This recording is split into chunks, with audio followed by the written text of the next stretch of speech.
আচ্ছা, আমরা এখন আছি রহরা থানার অন্তর্গত ডাঙ্গাপাড়ায়।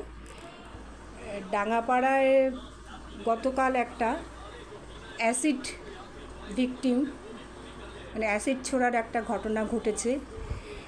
এই মহিলা, তার ছেলে ঘরে ছিল, পাশের বাড়ির ছেলেটির নাম সুজিত কুমার দেবনাথ।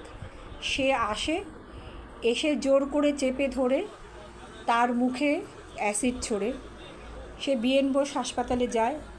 এই যে অ্যাসিড ছোড়ার পর এই ঘরের অবস্থা, তারপর থেকে ছেলেটিরকে অ্যারেস্ট করা হয়েছে। ছেলেটির মা পলাতক, ছেলেটির মা আর ছেলেটিই থাকতো।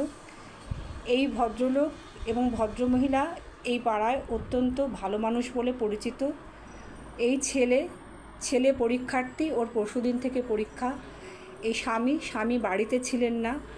সেই না থাকা অবস্থায় এই মায়ের ওপরে খুব অল্প বয়স, মাত্র 35 বছর বয়স,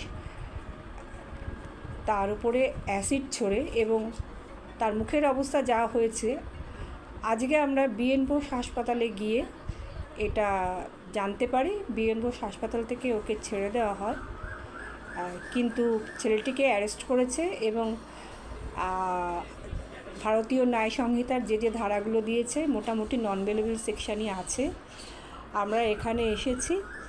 এখানে according to the supreme court order, acid victims যা সাহায্য পেতে বাধ্য সেইগুলো আমরা এই মেয়েটিকে প্রোভাইড করব, এই কথাটি বলতে এবং ওদের পাশে সর্বতোভাবে থাকব, এই কথাটি বলতে, এই দুটি কথা বলতে ওদের কাছে এসেছি।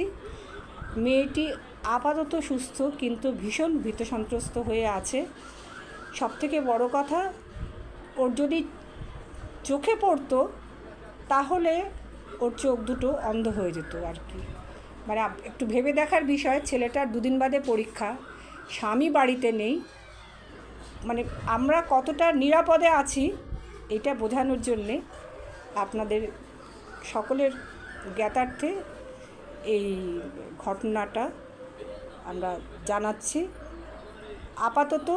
আপাতভাবে সুস্থ, কিন্তু ট্রমার মধ্যে আছে। একটা ট্রমা থাকাটাই স্বাভাবিক।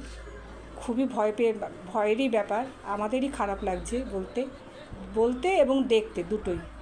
যাই হোক, আমরা সর্বতোভাবে ওনাদের পাশে থাকব, এই কথাটা বলতে আমরা এসেছি। We demand justice.